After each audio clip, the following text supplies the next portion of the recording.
Good morning. I'd like to call the meeting to order.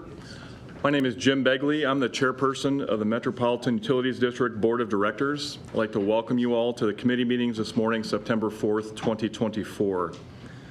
This meeting is being live streamed from the boardroom at the M.U.D headquarters building located at 7350 World Communications Drive, and a recording of this meeting will be uploaded to the M.U.D website after the meeting's conclusion. I'd like to invite our Vice President of Safety and Security, Shane Hunter, to provide a briefing regarding protocol for all individuals in attendance at the board meeting today in the event of an emergency. Good morning, Shane. Good morning. Shane Hunter, Vice President of Safety and Security. We're on the first floor at M.U.D headquarters this morning, and the normal entry and exit was through this door to the rear. There's also an alternate door that we can use. It leads to a central hallway. In that hallway, we'll find the closest first aid kit and fire extinguisher. A little further down the hallway to the right is the nearest AED. With the location of that AED in mind, can I have a show of hands who's CPR and AED trained in the room? Thank you very much. Should there be a need for EMS personnel in the room today, 911 will be called by the security desk, who will then escort those personnel into this space.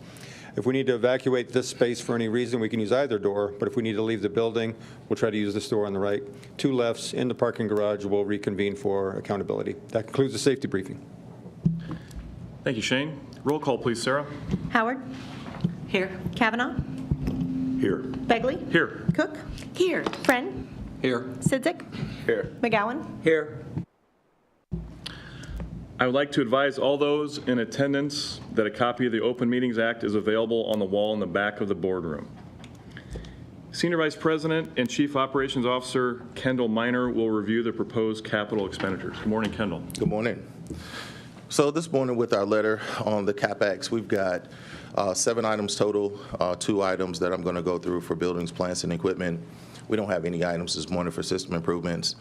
On the first item, item number 2, I want to highlight the item number 2 and item number 3 were the projects that were combined in the previous board meeting package. That project was bid out at Platte West, and it was broken out into 2 separate projects and rebid. Reason that happened was because the bids came in a little bit higher than budget, so went back out, separated those projects out into 2 projects. Those are items 2 and 3. I'm going to speak to item number 2 this morning, which is the painting, sealing improvements. It's $460,000. This portion of this project was bid out previously. The scope of this work consists of, a number of maintaining well-filled coatings, surface prep for the piping, exposed discharge piping, air relief, boilers, hydrants, raw water transmission main pipe, just a number of different coatings that was identified in the state regulatory inspection that happened that we need to get completed. This is a 2024 budgeted CIP project and is identified, or it was identified in 2023, excuse me. The next item I would like to cover, which is, I think, a really good story for the district. Jay, if you'll pull up the map, please.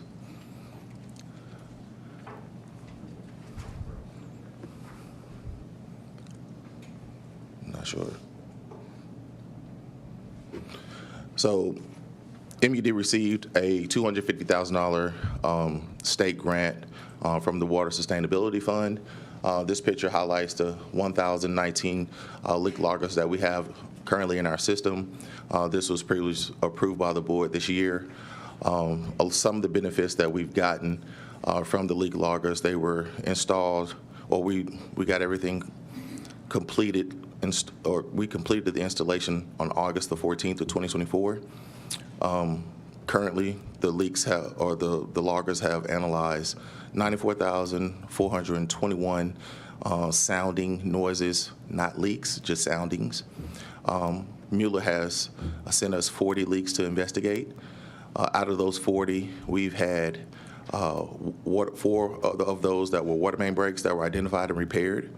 We've had 8 different service leaks. Service leaks are customers' leaks to their homes, which has identified a service leak to their homes where, we'll have a ticket that goes out to them, and then they have a plumber come out and fix those. We've had 5 hydrants that were leaking or had to be replaced. and we have 15 now currently under investigation. So this is just to give an idea of how big the scope of the leak logger system is for us. Again, it's a huge story for us to be able to, be proactive in leak detection. The current process will have leak technicians go out and investigate leaks in the field. If a leak is detected, the work orders is then created for construction to go out and do repair. If a leak is on the customer side, the customer gets a form and they're notified to get a plumber to come out and fix them. So really good for us to be able to identify these proactively here at the district. So, and with that, I'll conclude my CapEx, and any questions or concerns? Kendall, I do have a question. Yeah. Am I just adding this wrong? I mean, this is kind of minor, but total cost is $250. The original CNA was $1.495. The new is $1.795. Isn't that $300,000? Yes, it is. Where's the additional? The additional is, so there is a $65 yearly maintenance and support fee for each one of the loggers. That's $16,250. And then the actual leak loggers are $1,015, which brings the total to $254 total. So you're about $20,000 over.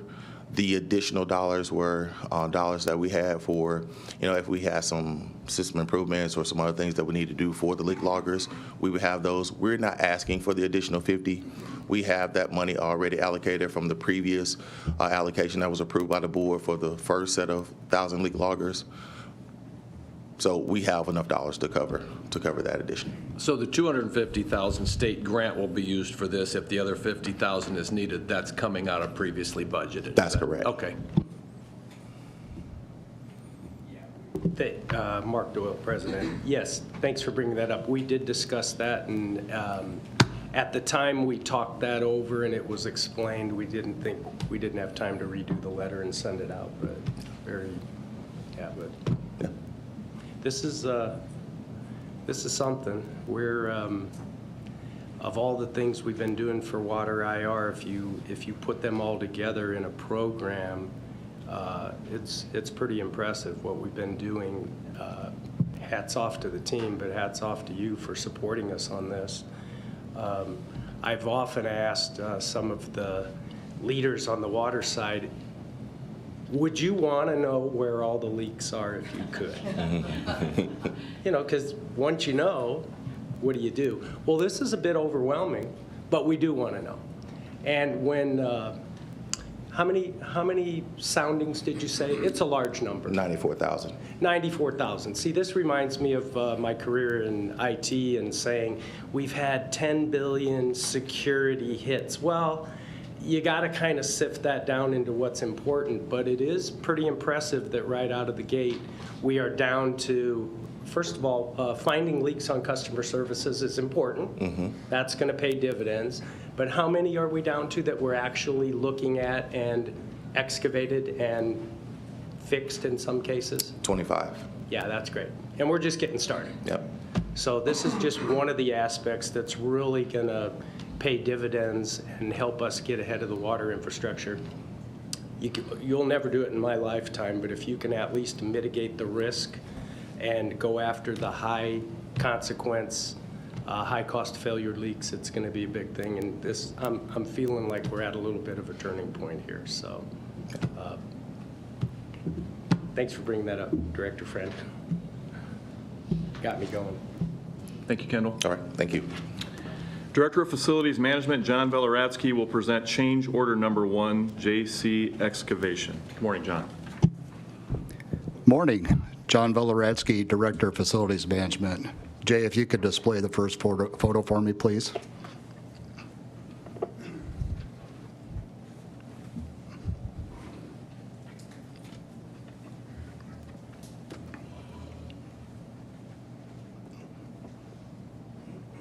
Thank you, Jay.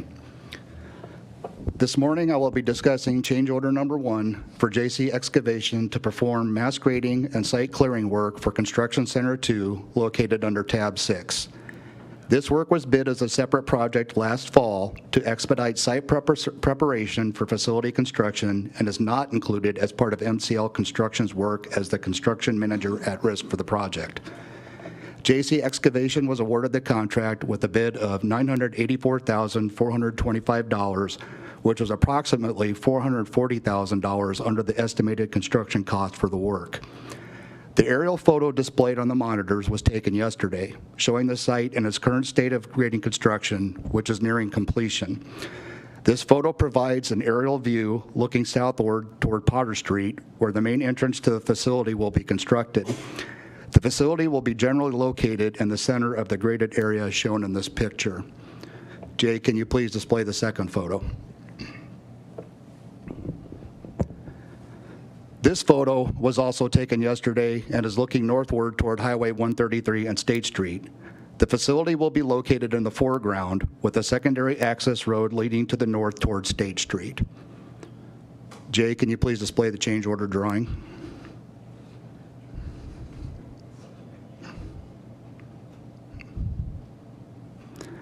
The total cost for change order number 1 is $253,583. 2/3 of the total cost for the change order is for work that would have required completion in a later project phase by MCL Construction. Having JC Excavation perform this work expedited the overall project construction schedule and reduced costs by eliminating MCL's project management fees of approximately 3% above construction costs. These work items include adding a detention basin with drainage piping required for the construction of the north access road from State Street. This road is required to provide an additional fire emergency entrance to the site and is shown on the drawing with the north detention basin. Installation of double 60-inch storm sewer culverts was also required for adequate drainage through the site from subdivisions located to the west. These culverts will be located under the north access road when site paving has been completed as shown on the drawing. Performing the additional work in this phase also allowed for the installation of permanent seating and matting for areas that will be minimally disturbed for the remainder of the project, eliminating the need for temporary seating and matting. The majority of the remaining change order costs are due to floodplain requirements by the City of Omaha, shifting the proposed building pad site further to the west and requiring the following changes after the project was bid. Increasing the size of drainage piping flowing into Thomas Creek on the east end of the project site, shown on the drawing. This required larger equipment for installation and additional erosion control measures for water flow into the creek. Over-excavation and recompaction of the building pad was also required due to existing soil conditions in the relocated building pad area. The last change order item is due to the discovery of buried debris during grading operations, requiring removal and proper disposal. This also included providing suitable soil stabilization and backfill material where debris was discovered under the building pad. Are there any questions? John, I don't have a question, but having been involved in the selection of the contractor for this, I just want to make sure I'm understanding this right and letting my colleagues know. A little over 100,000 of this was because of City of Omaha requirements, if I'm reading this right, like item number 1, item number 2, and item number 3 were things that we didn't know until after some of the plans had been submitted, and the city said, you must do these things, which added about $101,000 to the change order. Am I accurate?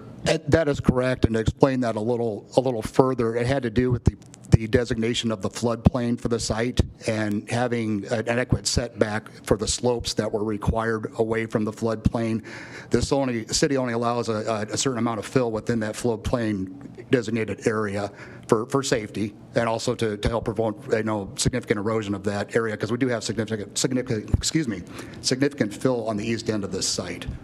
And some of that fill issue was in part caused by the fact that they had us change the pad where the building was going to be, because we had to move some of that, or no? There was some, I would say it was probably made clear as to what floodway was versus floodplain and what that understanding was based on when we designed the project and then when we actually went out for the permit approval process.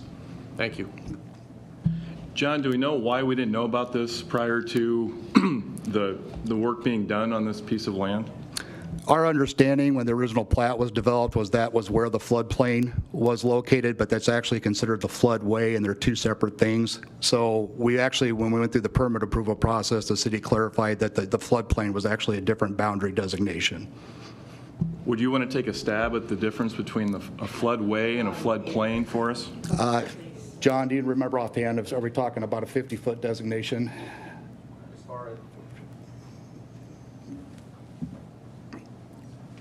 I'm going to let John help answer this question here. John Zellers, Vice President, Procurement and Enterprise Services. I'm not sure how much help I'm going to be, but going back to the definition of floodway versus floodplain. So the floodplain is, well, let me take a step back. When FEMA maps are developed, they're developed with a 100-year flood and a 500-year flood. And the 100-year flood is primarily what's associated with any sort of design that's within or in close proximity of a channel. And so within that area, you cannot influence the rise of the 100-year flood by more than a foot. And so those are the considerations that were taken. I don't remember the exact definition of floodway and floodplain. That's going back to my college days. But that's essentially what we're looking at here, is the impact to that rise of water within that 100-year flood. So a wave versus a plain equals a 25% increase in this project. That's what we're talking about Well, with this change order? no. So as part of this change order, over half of this is work that we would have had done prior with MCL. So the twin 60-inch culverts, those were going to be, actually, JC was to install a temporary culvert in that area, a temporary drainage way, and MCL was going to do that work under their contract. It made sense, as we got farther into the design and farther into the construction, it made sense to go ahead and have JC do that. They provided pricing that was equal to or lower than the bids that we got from MCL for that work. And so that's saving 3% right off the top based on the fees that MCL will charge us if that work was in there. So that was the same as the seating. JC was only to install temporary seating. We found efficiencies in areas that we knew we weren't going to disturb, so we went ahead and permanently seated those so we didn't incur those costs later on. So those are some of the things. It's a moving target. It's not finite. The design is, and that's part of the process, the procurement process that we're going through, the CMAR process, is the design is going as we're also doing construction work. And we chose to take this on our own because we felt that we could manage that without the assistance of MCL, along with the right-of-way work as well. So what was that? What was the right-of-way work? Do you remember? As far as dollar-wise? Yeah. I mean, that was. Our portion's about $1 million. Yeah, it was about $1 million. So there's 3% on top of that we've saved by not incorporating that into MCL's contract. So we're constantly looking at ways to not only value engineer, but to look at the project as the design matures, which essentially we're really close to the design being completed, and we're really close to receiving a guaranteed maximum price from MCL for CC2, and we'll be providing that information to the board here hopefully next month. Thanks, John.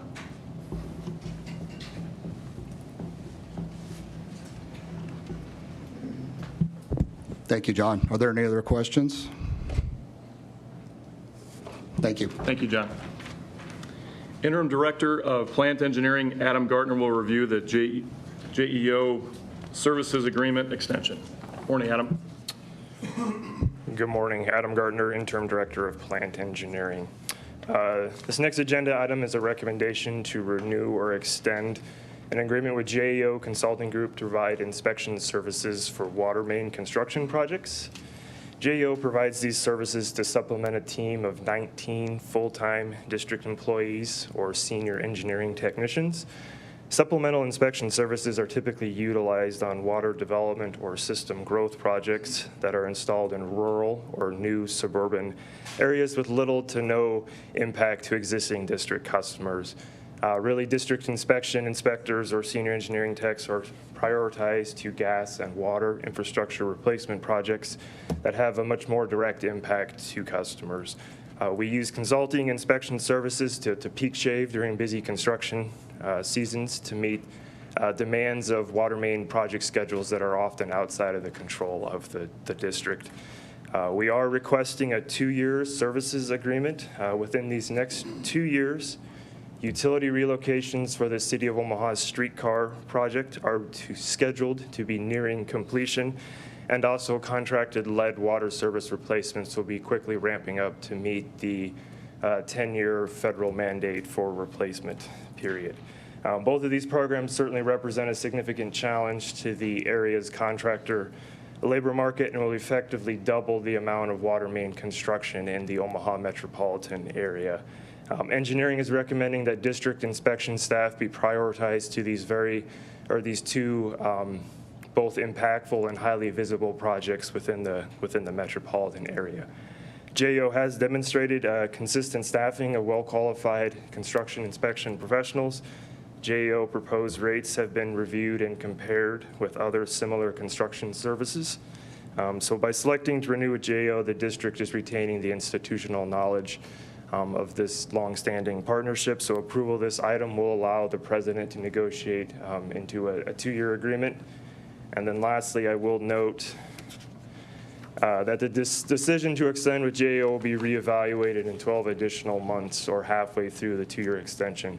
And another recommendation will be provided for moving beyond these next 2 years. Adam, when does the current contract with JEO expire? The current contract expires in October of 2024. The reason I ask is because I've talked to some of my colleagues. I don't know what this would do to that contract, but I'd like to lay this over for a month, and I can lay out my reasons why and invite other board members to comment on that. So that's not a motion right now, but I'm just talking. And here's my reason why. And Adam, this is not for you to answer. I'm not trying to throw you in the middle of this, but I'm curious as to why we don't have our own people doing these inspections.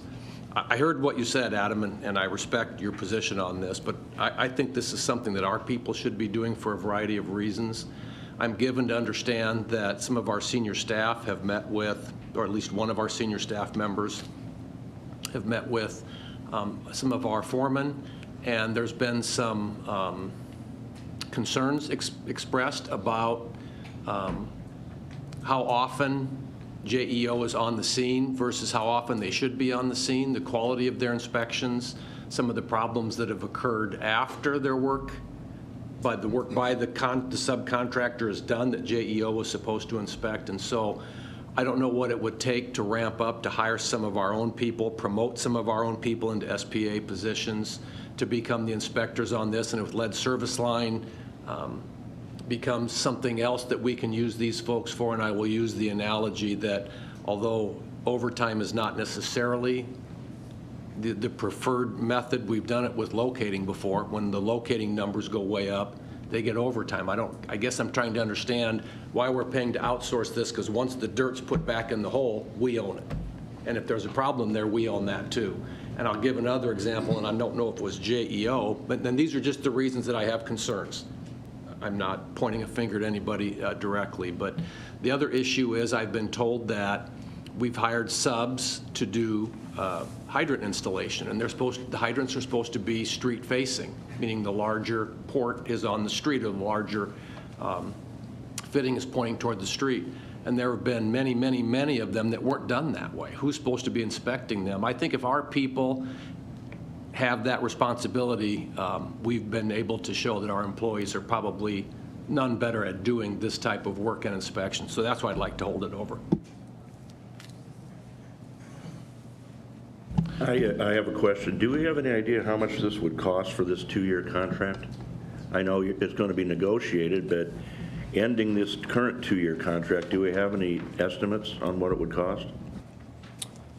Sure, I can provide some estimates based on some current spend. So historically in the past to about 2019, spending was pretty consistently about $100,000 per year. As water main construction has significantly increased in the last 2 years. In 2022, we spent about $230,000 on inspection fees with JO, and then in 2023, we did spend $330,000 on inspection fees. A big portion of that was an increase in the transmission main type work that the district was installing. So for example, in 2023, the West Dodge transmission main project was a significant spend for JO inspection. So moving forward, work's not slowing down, so I would expect similar spend for the next 2 years. Well, one other thing I wanted to point out, and I have not been able to verify this, so I hesitate to use any names, but allegedly we had a contractor that was working in the area of Fairview Road in Sarpy County out west that had some type of a cave-in, and it was on a job for one of our 36-inch mains, and it wasn't significant, but there was a worker that was trapped in that cave-in, not to about his knees. JEO was the inspector. My information is they were not there when this happened. Who was looking at the shoring? So don't know if that's true, but that's what I'd like Mr. Doyle and his team to tell us if this is accurate or not, and if it is, why would we continue to use somebody who's not present, if that's true? Mark Doyle, President. So this particular contract that's before you right now, or this extension, was scrutinized significantly internally, and I would say I'll say the senior team, but it's bigger than that. We compromised internally and thought, let's, instead of a 3-year, which we've done before with JEO, let's come back with a 2-year, let's review it in 12 months. It's some of those things, Director Friend, but there are other things we need to look at with inspecting, even our own inspectors. They do their own locating. We have to locate for JEO, and it's not necessarily our locating staff. There's a lot of aspects to this that we want to look at now that the workload is intense. I know Adam's not going to tell you, but the workload that's been brought to us, and streetcar's not the only thing, it is significant. We have 17 full-time internals? 19. You know, this, I think that's a great idea. We actually are prepared to talk to this particular service provider and see if we can just get an extension. We were going to bring this sooner, but since it's up in October, we can't have them stop right now because there's just too much inspecting to do. We can inspect everything, or I should say, and I've challenged this internally many times, can we afford not to inspect every inch of water mains going in or being repaired or whatever? It's difficult. The situation you've mentioned, Director Friend, fully aware of it. They actually brought it to our attention, and another thing that we're going to review is what is the safety accountability of an inspector? It's not generally, correct me if I'm wrong, Adam, it's not generally in the purview. They can do I'm going to go a little bit out of school here because, you know, we've been really working on this hard. They have the ability to do a stop work if there's a technical issue, because they're trained to know. Most of the time it's not hard, but when you get to difficult joints, and now that we're using HDPE and different things, the skills internally or with an external provider are quite different. And there are more risk-fraught pieces of a water main than just the distance that goes underground if you're pushing it or whatever. So it's a bigger body of work than we've had probably in the past with different materials, different processes. So, you know, if this came down to staffing up, we can't do it with just overtime. There's just too much. And if we would want to go ahead and start building our staff and hiring full-time and augmenting with overtime, yeah, we'd like to talk about that. I think we, of course, will agree to, you know, the question that Director Friend asked us, what will this do to us? Well, it puts us a little bit behind the 8 ball. We need to talk to the service provider and make sure they're okay with extending, because we can't just cut them off. I hope you agree with that. But the situation you mentioned, I think we do need to meet and talk it through, because there's probably a little more to it than maybe what you've heard. Can I pitch in my 2 cents worth in this? It really makes no sense for us to be paying someone to do the work, and then our folks have to go out after the fact and inspect, and then correct things that aren't done. I mean, I think Director Friend has done a great job explaining the problem. My faith is with our internal workers for a number of reasons. These people are in the trenches. They know what's going on. Maybe they don't have 2-year degrees, but I don't see that's a primary factor in this. I think it's people knowing what they're doing, their experience, and their loyalty to the company, frankly, which contractors have no loyalty to M.U.D. It's a job. It's a job, and, you know, for whatever reason, I don't understand what their, when you say they inspect, what do they have to do? Do they sign off on the job? Do they go down and physically look at this? Or are they someplace else and saying, oh, it's completed and we're gonna write that job off? There's got to be a lot more to this than just them being a contractor out there. There is, yeah. I'm concerned, and I appreciate that Director Friend has brought this up. So this would be looked at as peak shaving our inspection services, and by peak shaving, taking the extra load that we expect not to always be there, but sometimes it seems like the extra load never really goes away.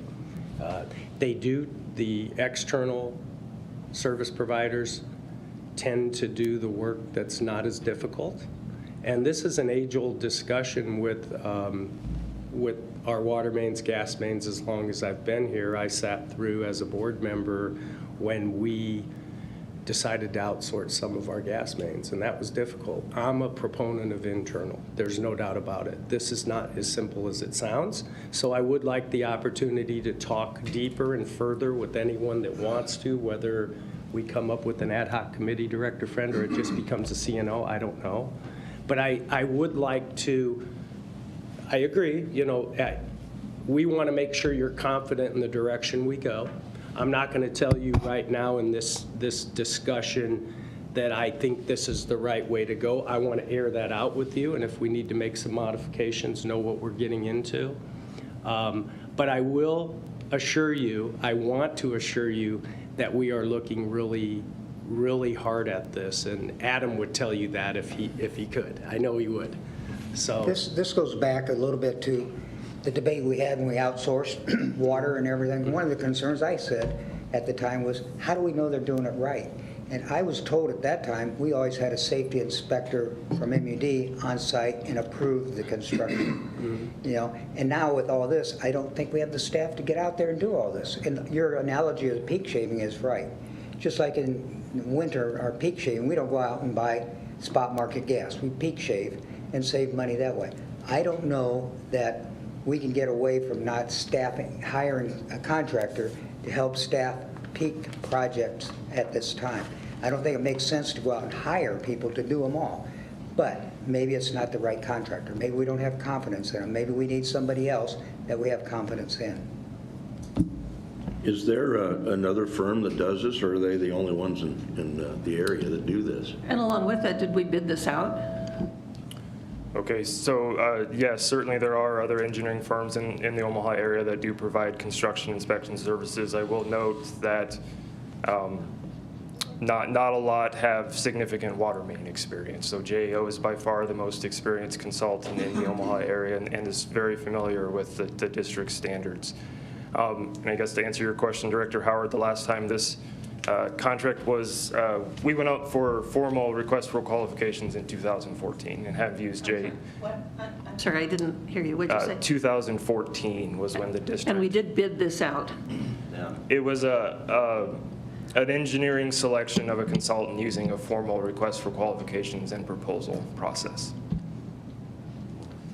I think, Mr. Doyle, if I could, and I don't mean to speak for the other board members, but what I've heard and what I know about this, I don't think it is practical to say we're stopping the contract in October, because if there's other work that does need to be done, we don't want to stop that work for lack of having our own people do it. So my take on this part I'm speaking for myself, is to come up with some bifurcation plan where if JEO is going to do this for a period of time, I don't know that I would support 2 years. I don't even know that I would support a year. And I don't know what they're going to say about that. They have to hire and staff also. So something less than what we're looking at now, while there is a plan put in place that you could show us that hires whatever is reasonable. If 10 would be too many because we're only going to need 5, and that's going to be the trick is coming up. So I'm looking at a bifurcated plan of how could we move forward using, I'll use the peak shaving analogy, while hiring additional people internally, and does that change require, or does that addition require any change in what the job description is? I don't know. I mean, I think we've got people out there in our workforce that are OACs now that probably know this well enough that but for maybe a 2 or 4 year degree, I don't know what the job description requires. Maybe in an emergency, we take a hard look at that and make some changes if that's necessary. So speaking for myself, I think that's a reasonable solution. I think it's a great suggestion, Director Friend, and I was just going to add to that what Director Friend said, that having information on if we were to hire our own staff to have kind of a dual prong approach to this, we have enough time prior to getting introduced to the 2025 budget that if we were going to have additional headcount for 2025, this would allow that assessment to be conducted before, if we were to lay this over for today. So I'd be interested to know how many we'd have to hire and what that would do to the 2025 budget. But I agree with Director Friend's suggestion. So, Mr. Doyle, how do we deal with this so that, I don't know that there's enough votes to approve a 2-year contract, but I don't want to completely tie your hands, so I'm looking, how are we going to handle this? Could we amend it to a 1 year? Mr. Mendenhall, would that be something we could do here at the meeting today? Mark Mendenhall, Senior Vice President, General Counsel. I did hear your question, Chair Bagley. I'm sorry. I'll repeat it for you. No, I did hear it. I just wanted to confirm. I haven't. Since this is an extension and not a renewal of a contract, could we just change the terms of the years of renewal from 2 to 1? This is an agenda question, correct? It's not really a contract question. Right, exactly. Yes, yes. Yes. In a brief conversation just now with my colleagues behind me, they think that, yes, we can go back to JEO and have a discussion with them to bring back a recommendation for a 12-month agreement, and we could even look at less if it's say a 9-month or so evaluation, bring it back at the October meeting. What I also heard Chairman Bagley say, and Director Kavanaugh, this is a board thing. Can we vote today and say we will approve a 1-year extension? So you can go back and say the board only approved a 1 year, not 2 years. Mark, go ahead. Let me take a shot at that. I think we can handle this without a vote. This is no surprise. This is one of those times where I felt like I was acting more as a board member challenging this internally. We've been talking about inspections for a long time. And, can we do everything? We do a great job internally. We have a service provider that's peak shaving for us. It is way more complicated than I thought. I'll leave you with that, but this is okay. We're prepared for this. You understand what I don't want to elaborate too much more if you're okay with that. Now I'm going to let Mark say whether we want to take a vote or not. I think we can handle this outside this. I don't think the service provider will be surprised, in my opinion. To your question, Director McGowan, yeah, I would say based on the conversation here, the direction of the board, although haven't heard from all of you, I think it's clear that there is a preference to go back to the service provider, JEO, and have a discussion with them. And so I would say we don't need a vote today to confirm 1 year, to say that's the maximum that this board will approve. Let us go back, have a conversation with JEO, and we can update through the C&O committee and then bring back where we are. So we'll table this for 1 month, bring it back in October. Great. And what will we bring back? Maybe a 1-year agreement, but what else are you going to bring back to us in a month? Staffing numbers, pros and cons, or what are we looking forward to in another month?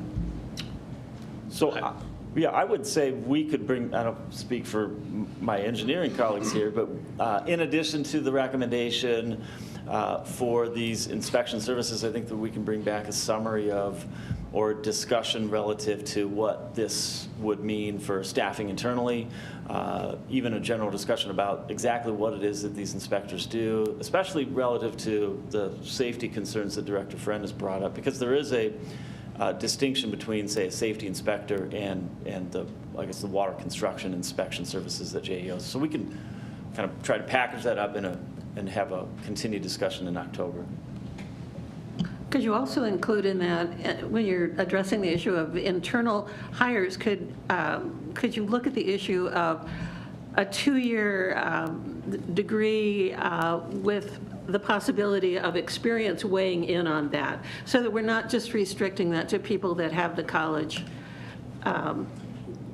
accreditation? I know there's a way to word it in the job description so that it can also, the experience can also be taken into account. Yeah, absolutely. I think the role, the internal inspectors today are SPA inspectors. If we want to perform an evaluation to look at whether or not OAC employees could perform these services, we will certainly look at that. I can't promise we'll have detailed analysis on all of those because they're complicated questions, but certainly, yeah, we'll look at that. You bet. All right. Thank you. Any other? Director Friend? Adam, please continue. Okay, so the next agenda item is the acceptance of contracts and payments on final estimates, located on tab 8. 2 projects this month. I was going to highlight both quick. Item A is a large 36-inch transmission main project located near South 180th Street and Giles Road.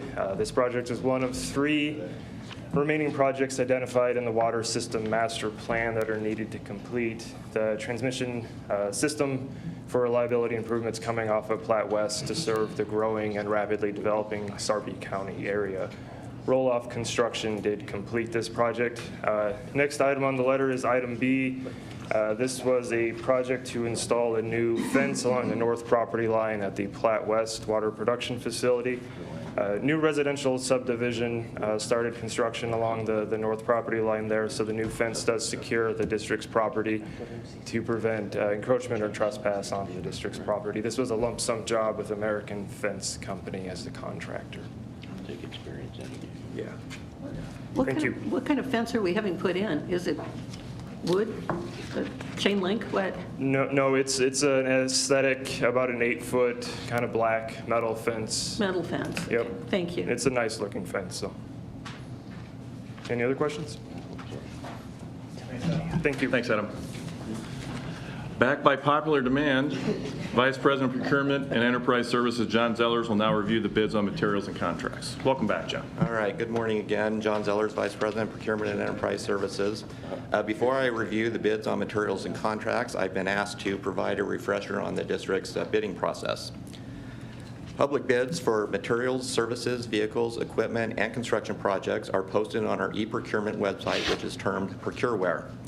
Prior to posting, bid documents, which include bidder instructions, specifications, required forms, and if applicable, drawings are developed by the project owner. A bid closing date and time are agreed upon by purchasing and the project owner. Bids are posted on ProcureWare at least 2 weeks ahead of the bid closing date. Bidders are notified of bidding opportunities through an auto-generated email by ProcureWare. The system sends an email to all those companies and contacts that have registered to receive bid notifications for select categories. Within ProcureWare, there are approximately 160 different categories a bidder can include in their registration.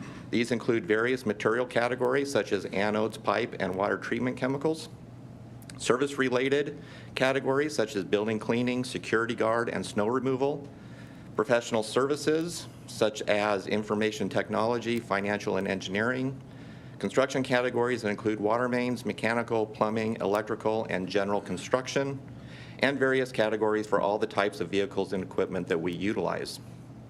Prospective bidders must register in ProcureWare to receive bid notifications. The site is easily accessible from the district's website. Registration is free and it is easy. It takes approximately 5 to 10 minutes to complete and requires the business name and address, contacts with email addresses, selected categories they are interested in, and an upload of the business's W-9 and current certificate of liability insurance.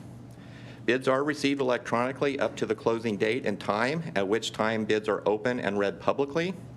Bidders may attend the bid opening in person or may attend via teleconference. During the bid opening, all required documentation is confirmed, such as a bid bond, and bids are tabulated as they are read. Once the bid opening is completed, purchasing reviews the bid for any anomalies, such as arithmetic errors, then makes the bid available electronically to the project owner for evaluation. The project owner evaluates the bids, confirming conformance to the specification, and submits a letter of recommendation to purchasing for award. Once awarded, purchasing starts the contract administration process with the successful bidder. Thank you for that overview. I had requested that because I had received a few questions about some bids that had been received, so I appreciate that, John. I didn't hear you mention a minimum amount that qualifies to be bid over. For example, if the project is more than $50,000, are those automatically submitted for bids? So the Director of Purchasing has authority up to $25,000 per our delegation of authority. So she can make decisions based on her judgment and based on her experience. Between $25,000 and $50,000, the delegation of authority or our policies require that 3 items need to be met. We need to go out for competitive bids. We need to receive more than 1 bid, and we need to accept the lowest bid. And that's the purchasing letter that is placed on file when we bring that to the board. Not necessarily monthly, but when it falls. Anything over $50,000, we try to go out for public bids. There's some items that don't quite fit, but all of those items do come to the board for approval, with the exception of professional services, which Mr. Doyle has authority up to $200,000 as long as it was budgeted. What is professional services? Engineering. Sorry to have to ask. Yeah, like engineering services, the insurance, that Mark is working on, a lot of IT services. Those are the professional services. Okay, thank you. I have 3 of them that I want to ask about, and that they all have something in common. Page 2, under dechlorination, both bids were rejected, but it doesn't say why. If I may I go through my discussion on bids and materials, and I think I may answer those questions on those bids that were being recommended for rejection. I missed it. Why were these being? He's going to go through his presentation. That was just the bid I'm sorry, overview, I have not All right, I discussed got you. the I'm bid getting letter. ahead of myself then. Okay, go ahead, and then I'll address the others later. Okay, all right, Sorry. thank you. All right, thank you. Bids on materials and contracts may be found under tab 9. There are several items I plan to discuss, and the first 3 may be found on page 2. We accepted bids for the design, furnishing, startup, and commissioning of 14 high-service pump directors at Platte West to replace existing directors that are obsolete and original to the plant. A pump director is an automated control panel that controls the operation of the pump discharge valve during pump operations. 2 bids were received where we are recommending the second low bid, as the low bidder's bid was incomplete and didn't provide the firm pricing for all requested work. We are recommending the rejection of the bids for the Platte West Plant Process Effluent Dechlorinization Project. Both bids significantly exceeded budget. Engineering has worked with the Platte West staff and revised specifications to include alternative manufacturers for chemical equipment, as the only manufacturer of the existing equipment was originally specified. This project will be rebid. The next item is at the bottom of the page. We accepted bids for painting and sealing work at Platte West. McGill Restoration provided the lowest bid and was significantly lower than the other 2 bidders. McGill Restoration is comfortable with their bid and fully understands the scope of the project, and their bid is recommended for approval. The next item may be found in the middle of page 3. Work continues by Midwest DCM on the Platte South Administrative Building addition and security upgrades as part of the capital improvement plan. Included in this work is the installation of new building automation components in both the new addition and the new guard station. The building automation system in the existing building is outdated, proprietary, and is no longer supported. To provide an updated building automation system that is seamless between the new addition and the existing building, it is recommended to replace the old devices and controls in the existing building as well. Albrio Engineering is installing the new system in the building addition as a subcontractor to Midwest DCM. They provided a bid to replace the system in the existing building. Doing the work now will have cost savings by eliminating the need to integrate the new system with the old, taking advantage of the contractor already mobilized on the site, and avoiding an expected price escalation if waiting to perform the work until next year. John, before you go too far and get into the next one, I want to make sure that we explained well enough the service pump director upgrades and the process effluent dechlorinization, Director Kavanaugh. The two that were rejected, did John give enough information before we go, or that were rejected? He said that they far exceeded the estimate. Okay, so you include that in there would have been great. Just okay? exceeded. We'll provide do that. we'll provide a little more Yes. information Okay. in the actual bid letter. Yep. Okay. Thank you, John. Okay, thank you. All right, the next three items may be found at the bottom of page 3 and top of page 4. We accepted bids on 3 lead water service replacement projects. At the top of page 4, we are recommending the low bid from Harrison Plumbing and Plumright for WP 2131 and WP 2132 respectively. As the board may recall, Plumright was awarded the first lead water service replacement project in May and has been performing well. Harrison Plumbing is a new contractor, and though they have not yet been awarded a lead water service replacement contract, has performed some water service replacement work for the claims department and performed well. In addition, references for Harrison Plumbing provided positive feedback on their performance. Harrison Plumbing was also the low bid for WP 2130, shown at the bottom of page 3. As is done with water main construction projects, a new contractor will initially be awarded a smaller project so we can evaluate their performance before awarding larger and multiple projects. Following suit, the second low bid from Backlund Plumbing is recommended for approval for WP 2130. Mark Doyle, President, I was speaking with Director Sidzik about this when you mentioned qualifications, lowest, most qualified. This would be an example of something that happens now and then where you're bringing on a new contractor, and there is a little bit of a judgment call here where we want to make sure that they don't bite off more than they can chew, and this would be that case. Okay. Correct, John? Correct. Right. Yes. And just as a reminder, before we embarked on our lead water service replacement program, engineering did conduct a RFQ, RFP process in which all of the contractors or plumbers that are listed, I think was 9 original and now there's 10, where they were vetted out, they were interviewed and selected as potential partners as we move forward through this 10-year program. And this particular type of work, since it is under grant funding, requires more administration than usual, true? It does. There's BABA requirements, there's Davis-Bacon requirements, so there's a lot of documentation, auditing, crossing the T's, dotting the I's. Buy America, Build America. Wage requirements, a lot of things. And we're neutral on that. It just takes a different effort by us and the service providers. Correct. Fair? Yep. Fair, yes.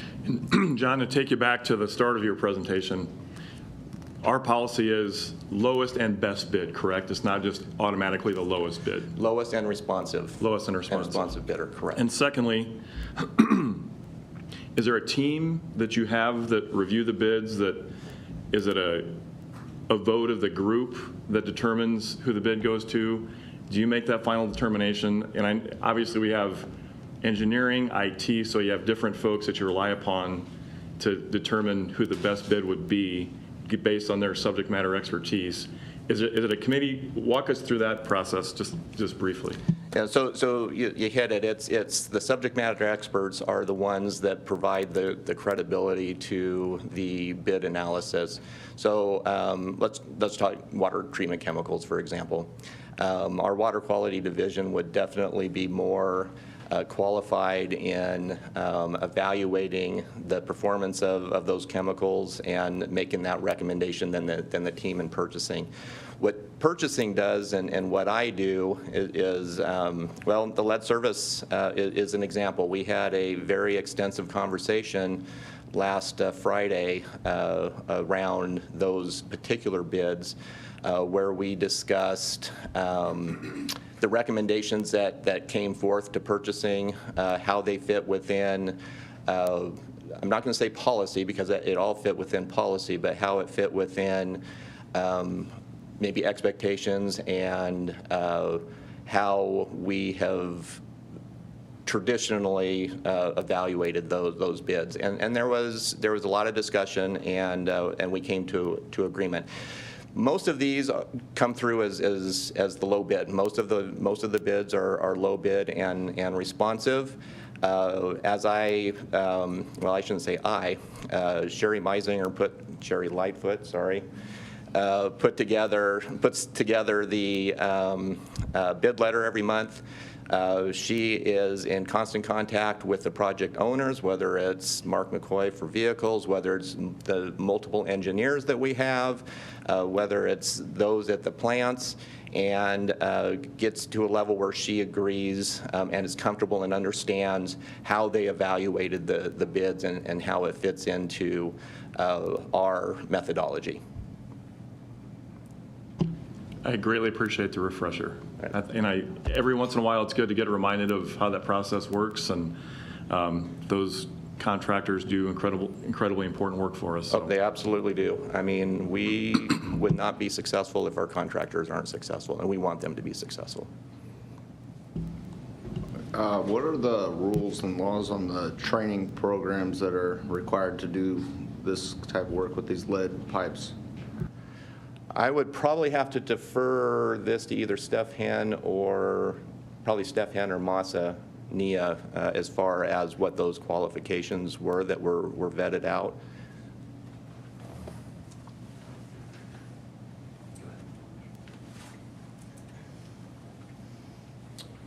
So Adam Gardner, Interim Director of Plant Engineering. Plant Engineering organized the request for qualifications for plumbers to solicit bids for the lead services. Primary requirement of plumbers is a certified master plumber's license in the City of Omaha. That is a City of Omaha plumbing code that water service work has to be done by a master plumber or under the direction of a master plumber. So that was one primary qualification. We looked at other items such as staffing levels, equipment, that our contractors maintain, and also certain kind of back office type support with some of the Davis-Bacon and Build America, Buy America requirements. Certainly we were looking for plumbers that had the administrative support to be able to meet those program requirements. Thank you.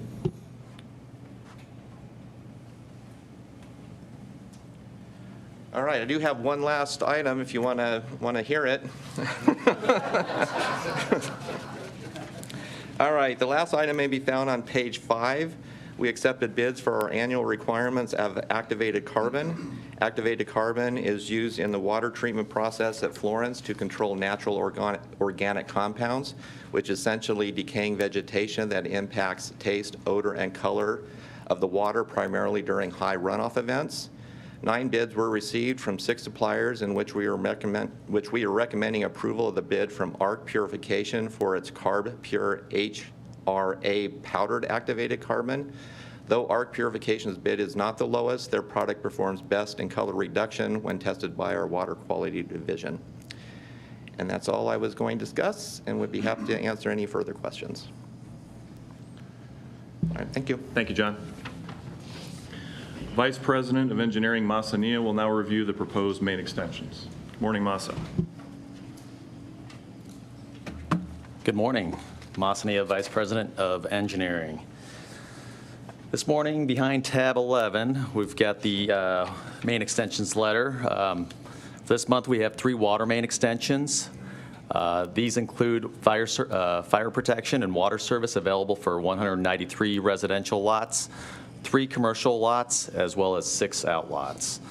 I'd like to highlight the first 2 projects in the letter.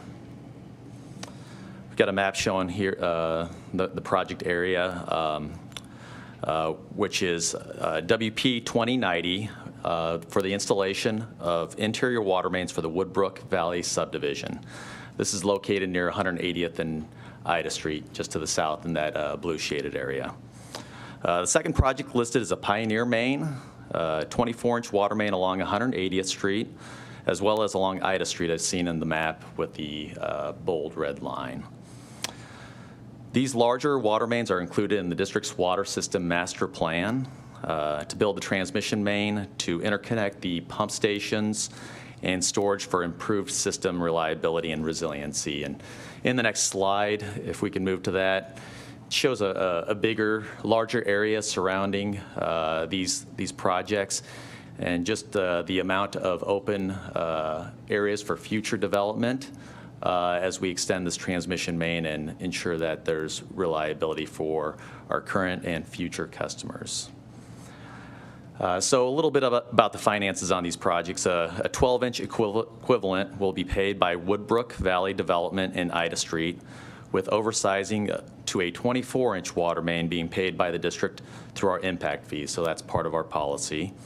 The district will pioneer the 24-inch main in 180th Street, with the potential for reimbursement on a 12-inch equivalent along 180th Street from development adjacent to those mains.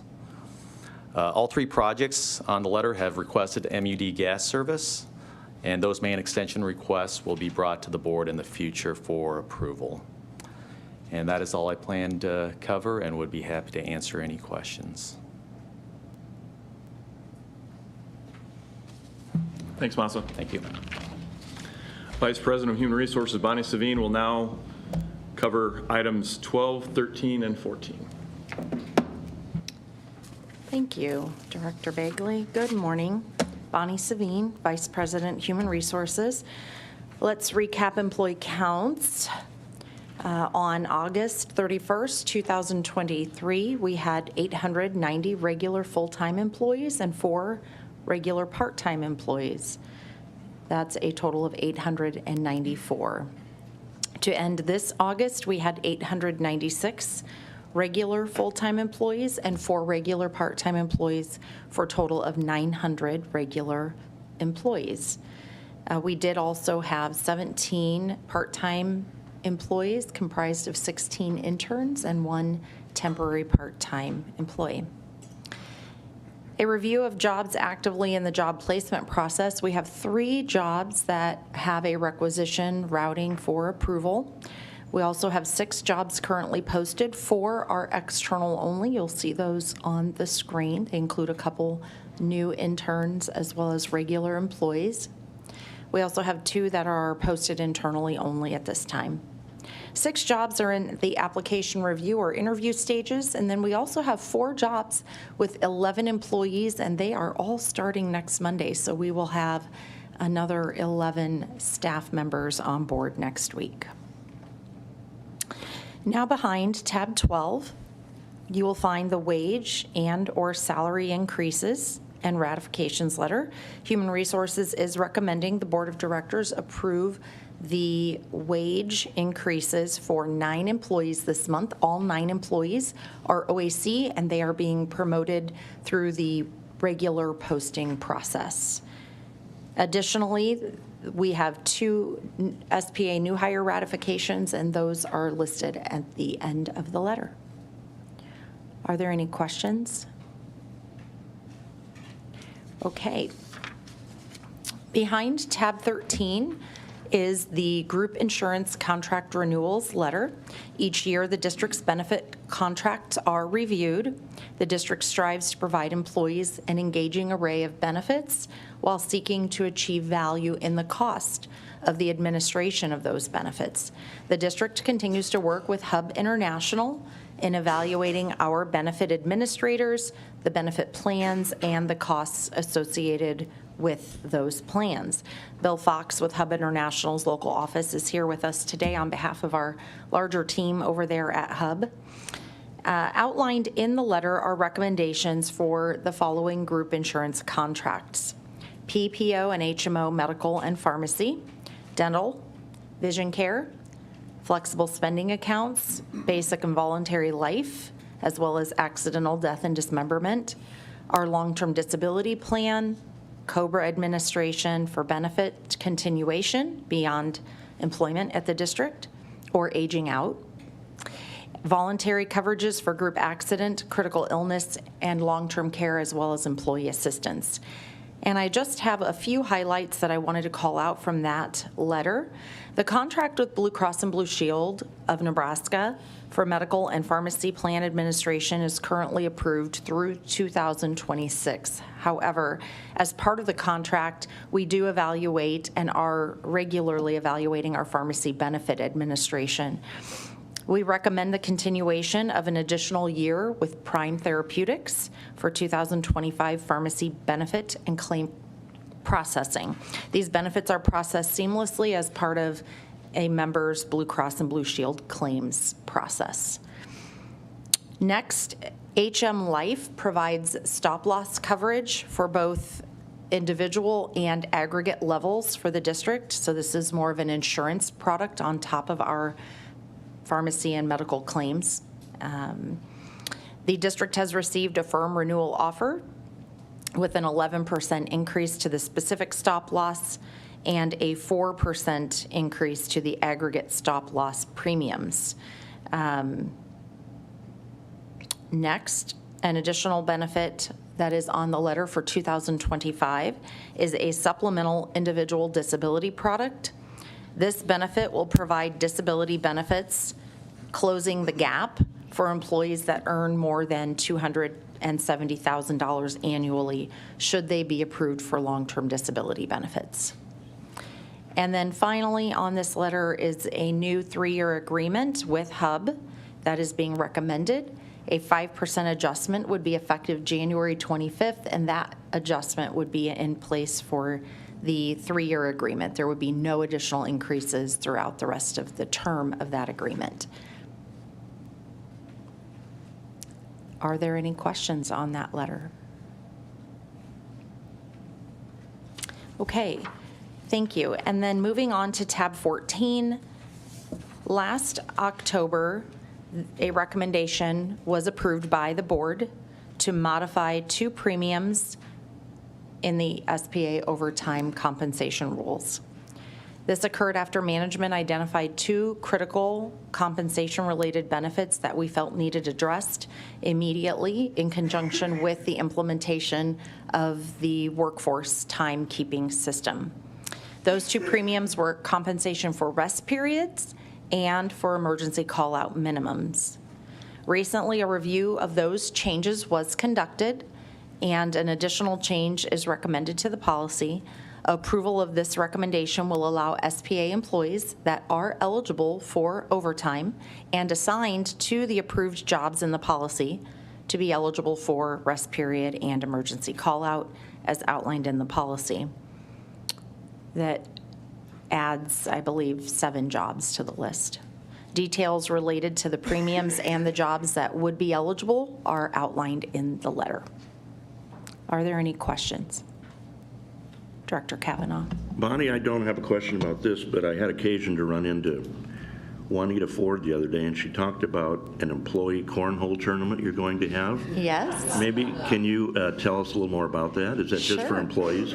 It is for employees. We had our first annual tournament last year. We had an event both here at headquarters and then at Operations Center the next day. They were highly attended, not just by those that participated, but also by employees that stopped to watch and cheer on some other folks, and it was really enjoyable and a little competitive. And so this year we actually will have 2 brackets. We'll have a recreational bracket, and there'll still be some prizes there, and then we'll still have a competitive bracket with a tournament both here and at Operations. So that's September 10th and 11th if you're interested and have time, it's a lot of fun. We'd sure take a board member team by all means as well. Well, I was going to say, you're considered an employee for this. That's right. purpose, so. Thank you. No, it sounds like a lot of fun, a great bonding for staff. Oh, yes. And it's a growing sport. It was a lot of fun, so I'm looking forward to it. Be an Olympic sport in 2 years, they say. Right. Can you send out an email regarding the details? You know, Sure. which day you'll be where and the times and things? Absolutely.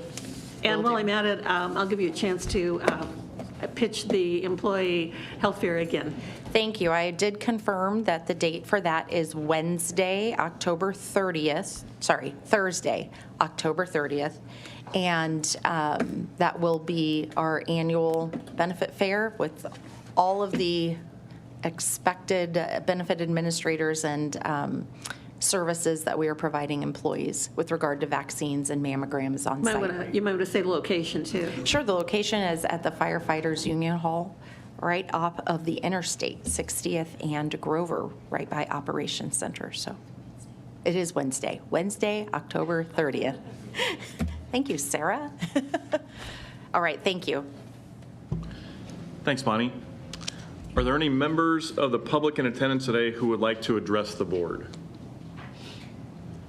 Seeing none, do any board members have any further comments about what was discussed this morning?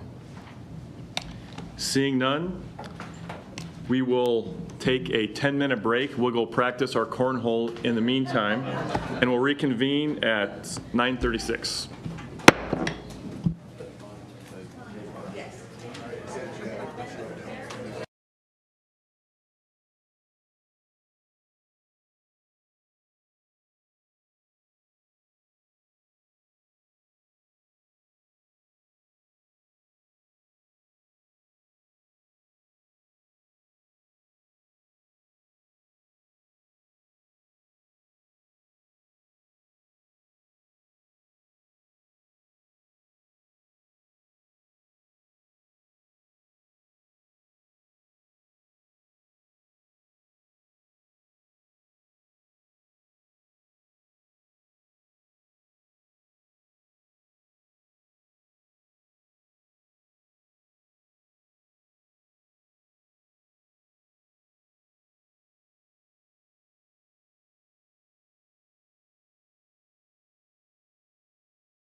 like to call the meeting to order.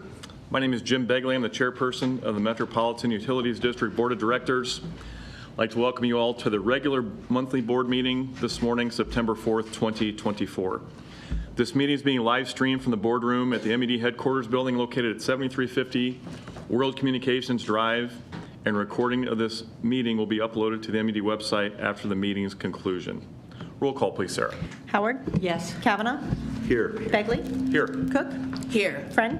Here. Sidzik? Here. McGowan? Here. I'd like to advise all those in attendance that a copy of the Open Meetings Act is available on the wall in the back of the boardroom. And now for those who wish to participate, we'll recite the Pledge of Allegiance. I pledge allegiance to the flag of the United States of America and to the republic for which it stands, one nation, under God, indivisible, with liberty and justice for all.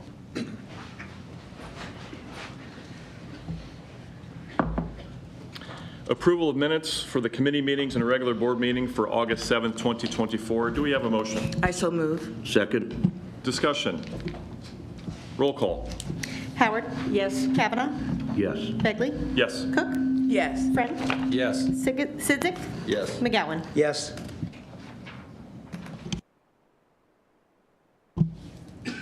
Director Friend.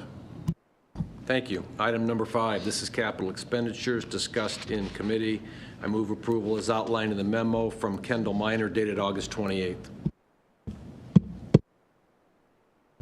Second. Discussion. Roll call. Howard? Yes. Kavanaugh? Yes. Begley? Yes. Cook? Yes. Friend? Yes. Sidzik? Yes. McGowan? Yes. Item number 6, this is change order number 1, J.C. Excavation. Also discussed in committee, I move approval as outlined in the memo from John Velaradsky dated August 26th. Second. I would like to invite John Zellers back up just for a brief clarification. He mentioned something during the break that I thought was very important. Go ahead, John.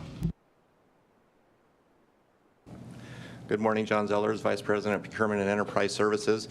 Just to provide some clarity as to the need to shift over the building due to the impacted flood area. In 2021 is when the preliminary plat was developed for the site. In 2022, FEMA changed the flood maps, which widened the impacted area. And as that went through the city review, they brought that to our attention, and then that was the requirement to move that building over. Thank you for that clarification, John. All right, thank you. Any further discussion? Roll call. Howard? Yes. Kavanaugh? Yes. Begley? Yes. Cook? Yes. Friend? Yes. Sidzik? Yes. McGowan? Yes. Item number 7, I was going to make a motion. Need a motion to lay this over, Mr. Mendenhall, can we just lay it over? You just lay it over. Okay, so item number 7 will be laid over until next month's meeting. Item number 8, acceptance of, I skipped ahead of myself. Thank you. Acceptance of contracts and payment of final estimates, also discussed in committee. I move approval as outlined in the memo from Adam Gartner dated August 21st. Second. Discussion. Roll call. Howard? Yes. Kavanaugh? Yes. Begley? Yes. Cook? Yes. Friend? Yes. Sidzik? Yes. McGowan? Yes.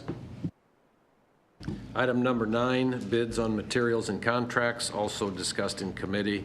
I move approval as outlined in the memo from Sherry Lightfoot dated August 22nd. Second.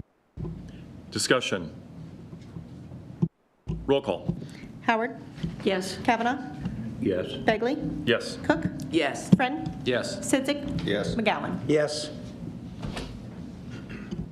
Item number 10, notice of purchases between $25,000 and $50,000 be placed on file. Item 11, main extensions under S&E. This was also discussed in committee. I move approval as outlined in the memo from Masa Nia dated August 28th. Second. Thank you. Discussion. Roll call. Howard? Yes. Kavanaugh? Yes. Begley? Yes. Cook? Yes. Friend? Yes. Sidzik. Yes. McGowan. Yes. Item number 12, wage and/or salary increases and ratifications. I move that we approve wage and/or salary increases and ratifications as discussed in committee this morning and outlined in Bonnie Savine's memo dated August 23rd, 2024. Second. Discussion. Roll call. Howard. Yes. Kavanaugh. Yes. Begley. Yes. Cook. Yes. Friend. Yes. Sidzik. Yes. McGowan. Yes. Item 13, group insurance contract renewals. I move for approval of the renewals as discussed in committee this morning and outlined in Bonnie Savine's memo dated August 28th, 2024. Second. Discussion. Roll call. Howard. Yes. Kavanaugh. Yes. Begley. Yes. Cook. Yes. Friend. Yes. Sidzik. Yes. McGowan. Yes. Item 14, I move for approval of the revised SPA overtime policy and related premiums as discussed in committee this morning and outlined in Bonnie Savine's memo dated August 19th, 2024. Second. Discussion. Roll call. Howard. Yes. Kavanaugh. Yes. Begley. Yes. Cook. Yes. Friend. Yes. Sidzik. Yes. McGowan. Yes. Do any board members have any further comments they wish to share? I would like to offer a congratulations to Sarah Clayton, who is celebrating recently celebrated her first anniversary here. I can't believe how fast a year goes. You've done a wonderful job for the board and for the district. Thank you so much. Any members of the public that wish to comment about anything discussed this morning or to get off their chest? We're here for you. I have a few, Director Begley. Just kidding. But just one real quick acknowledgement that we really want to thank you for your support for all of the things that we're doing. Nothing comes free. Nothing comes easy. We can't do it without your support. And if you have a chance to drive by the new area, the CC2, and I know it's, we're going to have issues as we go, and we had a nice discussion today. I still have occasionally an employee say, oh, sure, we heard that before. Because we got to the grading, Director Friend, once and we never finished, right? It's going to happen. It's going to put us in a position in the future like this building does to have the next many generations of M.U.D. employees enjoy adequate facilities. But considering what we've been through with storms and natural disasters, to split our operations into two facilities that's just one of those things that I think we can sleep better at night. Now, we need to get to that grand opening, and I'm not going to ask Mr. Osmore when that is, but I'm really looking forward to cutting the ribbon on that facility and moving ahead with that. That's a big deal. There's a lot of big deals, but I want to thank you for that. And the participation with the group and the committee and vetting the contractors. And so that's all I got. I need to get that off my chest. Thank you. Thank you, Mr. Doyle. Anybody else? With that, do we have a motion to adjourn? I so move. Second. Discussion? Roll call. Howard. Yes. Kavanaugh. Yes. Begley. Yes. Cook. Yes. Friend. Yes. Sidzik. Yes. McGowan. Yes.